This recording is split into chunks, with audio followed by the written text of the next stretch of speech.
Halo Tribuners dan Sobat WK, kembali lagi bersama saya Desi Selviani dalam Super Prediksi Piala Eropa 2024. Nah, kali ini semakin seru nih, udah masuk 8 besar di Piala Eropa 2024. Sebanyak 8 negara udah dipastikan masuk perempat final di Piala Eropa. Ada yang bilang beberapa match kali ini di perempat final rasanya seperti final kepagian.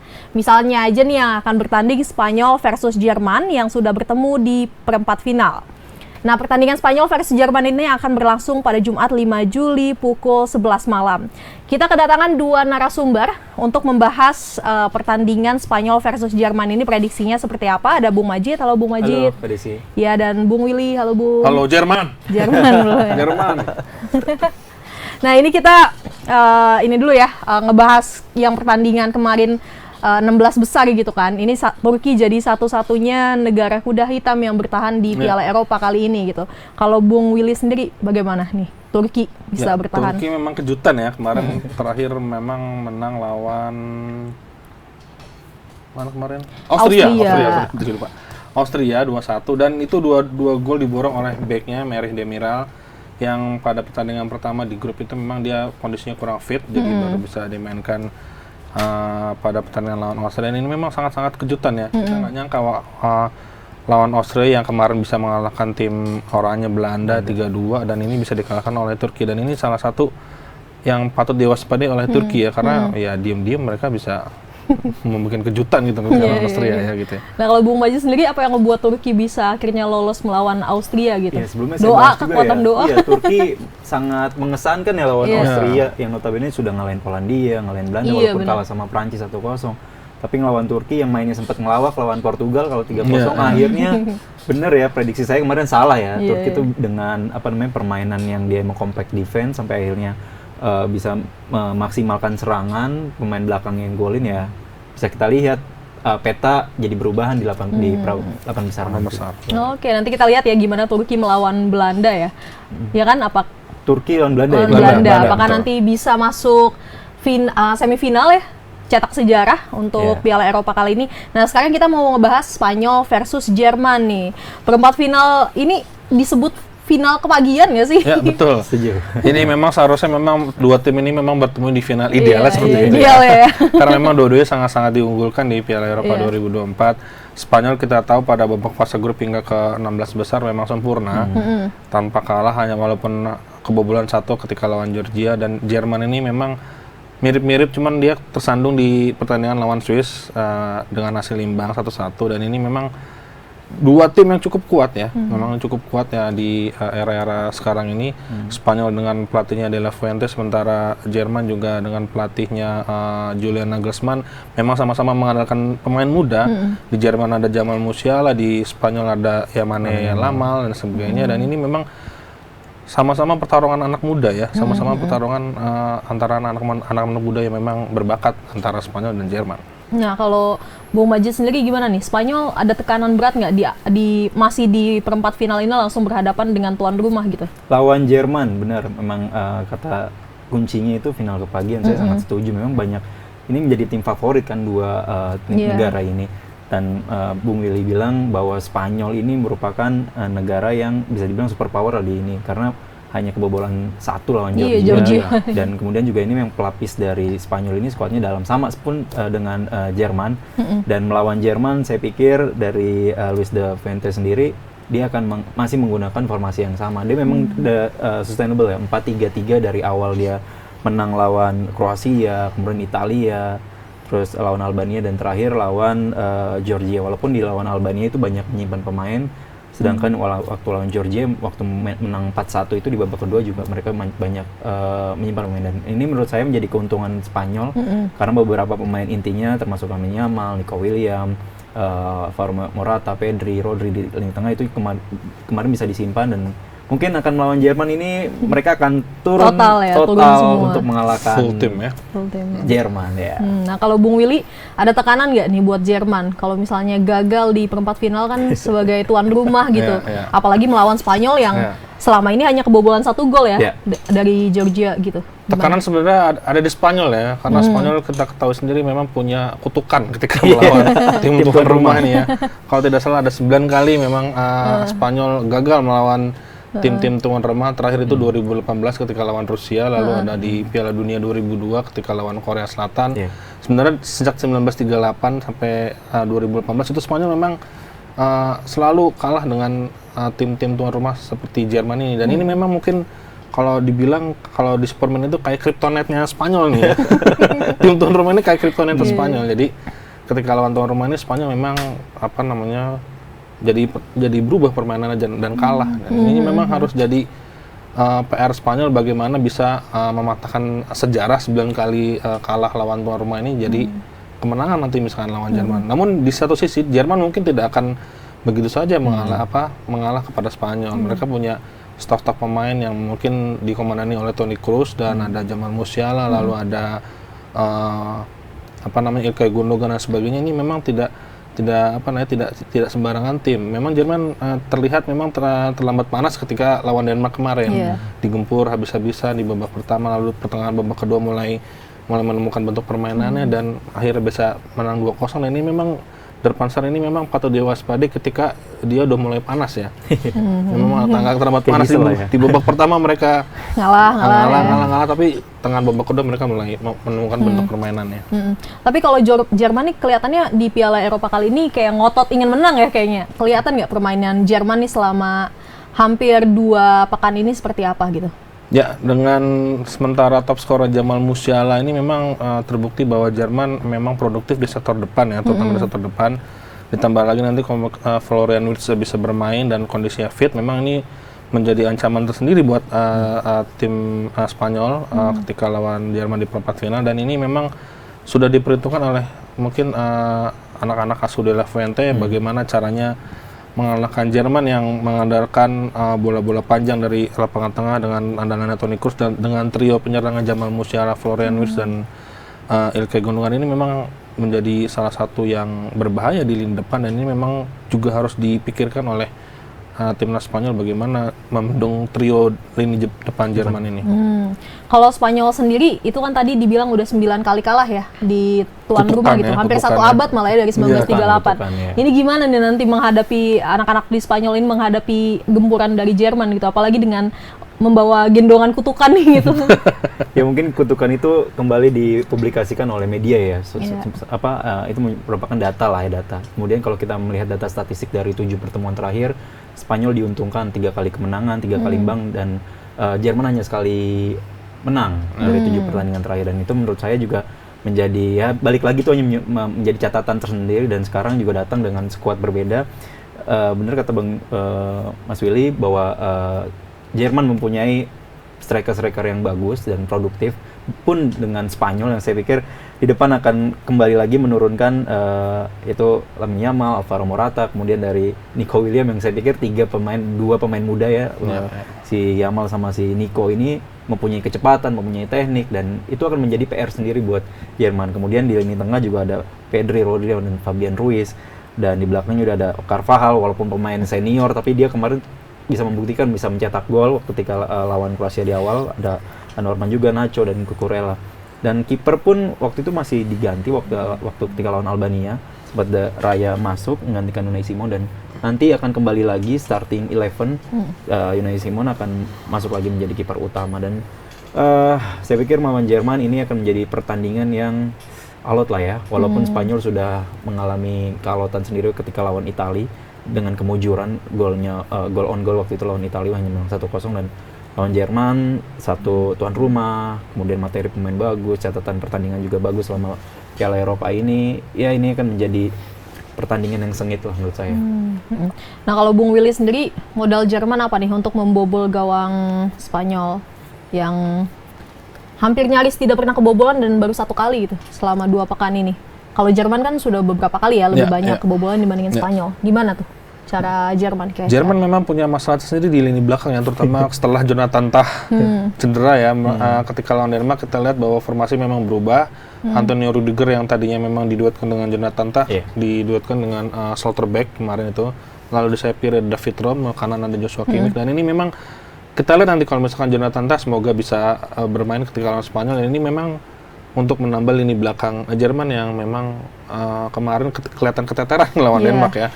Tidak adanya Jonathan Tah, Rudiger dan Slotterbeck yang biasa main di sektor kiri lalu ditaruh di tengah. Ini agak-agak canggung katanya kemarin ketahuan Denmark, dan ini memang jadi PR tersendiri buat Julian Nagelsmann bahwa ya dia harus memikirkan ulang bagaimana caranya meramu terutama di lini belakang ya. Antara menggantikan Slotterbeck di kiri atau David Rom di kiri, ini yang harus dipikirkan. David Rom sendiri kita lihat memang kemarin mainnya cukup oke menggantikan Slotterbeck di kiri. Cuma Slotterbecknya ini yang memang agak canggung main di tengah ya. Dia bisa bermain di sayap, menyisir sisi kanan pertahanan lawan, ditemani oleh Joshua Kimmich dari kanan. Dan ini memang jadi jadi PR tersendiri buat Nagelsmann. Agak khawatir di lini belakang ketika Jonathan Tah absen gitu. Dan ini PR buat timnas Jerman gitu. Nah ini masalah utak-atik pemain tadi ya. Nanti ketika melawan Spanyol, Julian Nagelsmann tuh akan gimana formasinya gitu? Mengeluarkan semua pemain bintang atau menahannya di pertandingan awal atau seperti apa? Kemungkinan kalau Jonathan Tah sudah bisa pulih dari cederanya, kemungkinan Jonathan Tah akan jadi starter ya. Berdua dengan Antonio Rudiger, dan Antonio Rudiger ketika lawan Denmark kemarin memang cukup bagus mainnya, cukup baik. Dan kalau misalkan Jonathan Tah memang belum pulih, mungkin formasinya sama ketika lawan Denmark. Slotterbeck digeser ke tengah, lalu David Rom di kiri, Joshua Kimmich di kanan, dan ini di tengah praktis nggak ada perubahan. Di sana ada Toni Kroos, Andrich, dan Ilkay Gundogan menemani 3 striker di depan. Mungkin pertukaran hanya ada di lini belakang mungkin ya. Ketika nanti Jonathan Tah cederanya sembuh atau gimana, kita lihat. Berarti ini masih 50-50 ya? Jonathan Tah bisa bermain melawan Spanyol atau? Ya, kabar terakhir memang Jonathan Tah ini masih dalam tahap medis pengobatan. Kita belum tahu kapan sembuhnya. Semoga nanti Jonathan Tah bisa sembuh dan bisa bermain lawan Spanyol, dan ini bisa memperkuat lini belakang Jerman. Oke, kalau gitu, kalau Bung Majid sendiri gimana nih otak-otak pemain Spanyol sendiri? Kan sebelum melawan Georgia kan semua pemain bintang udah dikeluarin ya sama Spanyol. Apa ada kelelahan kah nanti saat melawan Jerman gitu? Ya untungnya di 2 pertandingan terakhir lawan Albania dan lawan Georgia lawan Georgia lawan Albania yang terakhir, karena menang 4-1 dan kemudian juga lawan Albania juga sudah menang kan di 2 pertandingan sebelumnya. Jadi pelatih juga menyimpan para pemainnya, dan syukurnya juga Spanyol tidak ada pemain sejauh ini, tidak ada pemain yang pemain intinya yang cedera. Jadi kemungkinan starting 11 awal akan kembali menurunkan Unai Simon, Carvajal, Norman, Nacho, Kurela di 4 belakang, kemudian 3 ke depan itu ada Pedri, Fabian Ruiz, dan Rodri, dan 3 di depan ada Lamine Yamal, Alvaro Morata, dan William. Dan starting 11 ini menurut saya sangat sudah kompak setiap di awal pertandingan. Hanya di lawan Albania saja diubah karena ingin menyimpan pemain, dan begitupun ketika lawan Georgia sudah mengubah pun pemain-pemain seperti Nico Williams dan Lamine Yamal juga diturunkan akhirnya di putaran kedua. Dan melawan Jerman saya pikir formasi akan tetap sama 4-3-3. Melihat juga set piece dari Jerman ini juga sangat berbahaya karena mempunyai postur, dan Rudiger ya terutama kalau lagi bola corner, bola dia akan maju ke depan dengan posturnya dan heading yang bagus, dan itu saya pikir akan menjadi PR sendiri bagi Lenormand dan Cucurella di lini belakang. Dan untuk Spanyol sendiri juga kalau melihat dari statistik dari 4 pertandingan terakhir memang melawan Kroasia Spanyol agak sulit membaca permainan. Penguasaan bola saat itu kalah, kemudian shoot and goal juga kalah, tapi dia bermain sangat efektif. Akhirnya dia bisa menumbangkan Spanyol. Waktu itu si Modric dan kawan-kawan memang pemain-pemain yang berpengalaman lah ya dari Piala Dunia kemarin, tapi akhirnya tidak bisa membendung dari kecepatan pemain-pemain sayap dari Spanyol. Akhirnya kemudian di lawan Italia, Albania, dan kemarin Georgia, mereka kembali lagi dengan permainan yang bisa memperlahankan selama mungkin penguasaan bola, dan shoot and goal-nya ini saya pikir juga sangat gila ya, karena mereka punya peluang-peluang yang bisa dikonvertikan menjadi gol, dan ini juga akan menjadi PR bagi Depansel untuk bisa menahan gempuran dari Spanyol. Nah, sejauh ini berapa gol sih yang udah dicetak sama Spanyol? Spanyol pertama 3, 4, 5, udah 9 gol, kemasukan 1. Jerman selama ini? Jerman tuh berapa? Masih di bawah Spanyol ya sepertinya. Masih di bawah Spanyol dia, di bawah Spanyol, dan baru kebobolan 1 juga kalau nggak salah. Baru kebobolan 1 juga ya. Jumlah menggolkan lebih banyak Spanyol. Tapi karena kan lawannya ini juga kan. Lawannya juga ya. Nah ini kan berarti bakalan kuat nih ya, dua tim kuat gitu di Piala Eropa kali ini. Kira-kira nanti akan bertabur cedera atau kartu kuning nggak sih kalau dilihat dari permainan Spanyol ataupun permainan Jerman gitu dalam pertandingan kali ini? Pasti ya, kedua tim bakal ngotot dari awal, mungkin permainannya bakal ngotot dari awal, terutama Spanyol dan Jerman ini sama-sama punya gengsi gitu ya di Piala Eropa karena memang punya tradisi juara. Dan ini memang kedua tim, saya rasa saya prediksi memang mungkin akan ngegas dari awal, terutama Spanyol yang mungkin bakal mengandalkan 2 pemain sayapnya, Nico Williams dan Lamine Yamal. Ini memang harus patut diwaspadai oleh lini belakang Jerman yang kadang memang 2 back sayap ini, Kimmich dan David Raum ini memang kadang-kadang terlambat balik ya. Kalau misalkan ada serangan balik segala macam, ini memang harus jadi catatan buat Jerman, di mana pemain-pemain sayap Spanyol ini dua sayap kanan atau sayap kiri sama-sama mempunyai kecepatan yang Masih muda lagi. Ya, dan masih muda, dan ini dan 16 tahun. Dan ini memang harus diwaspadai oleh 2 back sayap Jerman. Semoga Nagelsmann menyadari ini dan mengubah taktiknya, di mana Joshua Kimmich yang tadinya memang sering membantu penyerangan agak ditarik ke belakang sedikit untuk membantu pertahanan. Artinya Joshua Kimmich tidak naik terlalu jauh, jadi untuk gampang ketika serangan balik. Oke, kalau gitu apa sih nanti dampaknya dari Jerman kalau misalnya keluar di perempat final ini, dampak kedepannya gitu? Apakah nanti ada evaluasi untuk pelatih Jerman sendiri atau ada beberapa pemain yang akan menerima dampak ini gitu? Ya, ini bakal jadi catatan buat pemain-pemain muda Jerman ya, terutama Florian Wirtz, Jamal Musiala dan Jonathan Tah dan sebagainya. Ini memang punya prestasi sendiri buat mereka karena memang apalagi nanti bisa menjadi juara, dan ini memang mereka punya punya sejarah gitu ya, buat sejarah pribadi bahwa mereka bisa membawa timnas Jerman juara Piala Eropa 2024, dan pasti di bursa transfer juga mereka bakal laris manis ya. Apalagi Jamal Musiala ya. Apalagi Jamal Musiala yang sementara menjadi pencetak gol terbanyak di Piala Eropa 2024 ini. Jadi walaupun menang atau kalah, pemain Jerman ini yang pemain mudanya tetap kayaknya bakalan naik harga ya nanti setelah Piala Eropa kali ini. Bakal laris manis mungkin ya. Laris manis. Nah kalau Spanyol sendiri ini kalau misalnya kali ini misalnya kalah gitu, kutukan terjadi gitu, apa yang bakal terjadi ke depannya untuk Spanyol gitu? Ya, saya pikir kalau sampai kalah ini akan memperpanjang kutukan jadi 10 ya. Jadi 10 kali. Dan saya pikir ini saatnya Spanyol untuk mematahkan kutukan tersebut, dan dengan perpaduan antara pemain muda dan berpengalaman yang ada di Spanyol, kemudian Jerman juga dengan pasti akan didukung full lah ya sama pencintai pendukungnya sendiri, langsung itu menjadi mentalitas sendiri untuk para pemain Spanyol. Dan saya pikir dengan pemain-pemain profesional seperti ini tidak pengaruh lah untuk itu. Ya menurut saya pertandingan nanti akan berjalan keras lah ya Mas Willy. Gak kayak mungkin 90 menit bisa 0-0, bisa 2 kali 15 mungkin ditentukan, tidak 90 menit nih. Karena melihat dari statistik dari kedua negara di fase grup, ya sama-sama super power lah. Walaupun keuntungan dari Spanyol ketika melawan Georgia 4-1 dia bisa menyimpan pemainnya, kemudian lawan Albania juga dia bisa menyimpan pemainnya. Sementara Jerman kemarin lawan Denmark ya sudah semua pemain sudah habis-habisan di situ. Mungkin ini akan menjadi keuntungan sendiri bagi Spanyol, tapi lagi-lagi Spanyol itu Jerman punya keuntungan lagi, dia bermain di publik sendiri dengan ya mungkin squad kedalamannya juga lumayan bagus, walaupun beberapa backnya ya harus menghadapi winger-winger cepat dari Spanyol.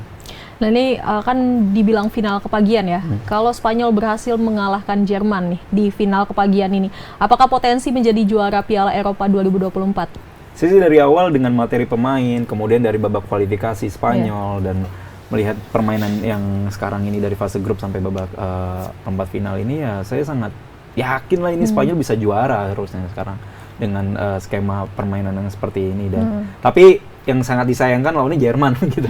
Jadi agak masih di 8 besar ya. Nggak yakin tadinya kan kalau kalah sama Turki mungkin Spanyol. Kalau Turki tiba-tiba Turki final ya, Turki. Bisa jadi. Bisa jadi Turki final ya. Tim anggot-anggotan tapi sama kayak Portugal ya, tim anggot-anggotan. Iya. Gol menangnya menang. Suka-suka lah mainnya gitu ya. Kalau lagi mood. Kalau lagi mood menang dia. Nah kalau Jerman sendiri nih, kalau bisa mengalahkan Spanyol di perempat final ini, apakah ada kemungkinan Jerman menjadi pemenang Piala Eropa 2024? Kalau kita lihat Jerman ini kan ada di bagian sebelah kiri ya, sementara sebelah kanan di sana ada Inggris mungkin ya, yang tim kuat dan Belanda ya. Kemungkinan akan bertemu Belanda atau Inggris ke Belanda sepertinya ya. Iya Belanda. Kalau Belanda menang ya. Kalau Turki yang menang. Turki menang ya melawan Turki. Dan ini rasanya sangat sangat mudah ketika lawan Belanda. Belanda memang sedang berkembang di bawah asuhan Ronald Koeman, dan ini memang salah satu lawan terberat setelah Spanyol Belanda ini, dan ya mungkin bukan tidak mungkin Jerman bisa juara, apalagi faktor tuan rumah, dan sejarah juga kan mencatat bahwa Jerman mengejar juara keempat ya kalau nggak salah ya. Jadi Eropa ya. Kalau misalnya Spanyol atau Jerman di sini ada yang kalah atau ada yang menang, dan pemenang itu yang kemungkinan bisa masuk ke final gitu ya. Iya. Oke, kalau gitu prediksi nih. Kalau Bung Majid sendiri prediksi Spanyol versus Jerman berapa, dan apakah ada penalti ini nanti? Selama prediksi ini kayaknya prediksi yang paling sulit nih. Spanyol ya. Kalau kemarin kita bisa alot nih. Benar, karena statistiknya sama-sama 35%. Peta di luar sana juga ya kalau bisa dibilang 50-50% ya. Dan saya pasti prediksi saya 90 menit pertandingan masih akan imbang dan akan ditentukan di 2 kali 15. Di situ fokus, stamina, dan strategi dari pelatih ini sangat dibutuhkan sekali ini 3 faktor ini sebelum akhir. Kalau penalti lah udah urusan Tuhan lah ya kalau gitu. Dan saya pikir ini akan alot sampai 90 menit dan pertandingan akan ditentukan 2 kali 15 menit. Mungkin tanpa penalti lah ya. Jadi 2 kali 15 menit ada yang gol di situ. Berapa nih? 1-0? 1-0 untuk Spanyol ya? Untuk Spanyol di 120 menit berarti ya? Oke. Kalau Bung Willy sendiri gimana nih prediksinya? Ya ini bakal pertarungan sengit terutama di lini tengah ya. Jerman punya Toni Kroos yang memang pemain berpengalaman di lini tengah dengan umpan-umpan yang akurat serta set piece-nya yang bagus. Dan ini ya kalau dihitung-hitung Jerman ini memang patut diwaspadai lini belakang memang ya. Terutama back tengah dan back sayap yang bisa menggempur back sayap Spanyol yang punya kecepatan. Dan kemungkinan Jerman bakal bermain di tengah nih. Kemungkinan Jerman bakal bermain di tengah dan pertarungan bakal sengit banget. Di tengah itu bakal mungkin ada tackle, ada apalah, bakal kartu segala macam, dan prediksinya mungkin ya tipis-tipis aja, mungkin 2-1 untuk Jerman. 2-1 di 90 menit. 2-1 buat Jerman. Optimis sekali nih. Mungkin golnya di menit akhir nih Jerman. Menangannya nih. Optimis karena ada kutukan tadi kan. Ada kutukan tadi. Iya. Oke, kalau gitu kita saksikan saja pada Jumat 5 Juli pukul 11 malam. Apakah Spanyol tetap membawa kutukan di tuan rumah ya? Di lapangan tuan rumah, atau Jerman akhirnya bisa menjadi pemenang dari Piala Eropa 2024. Kita saksikan pada 5 Juli pukul 11 malam, dan jangan lupa saksikan Super Prediksi Piala Eropa 2024. Terima kasih.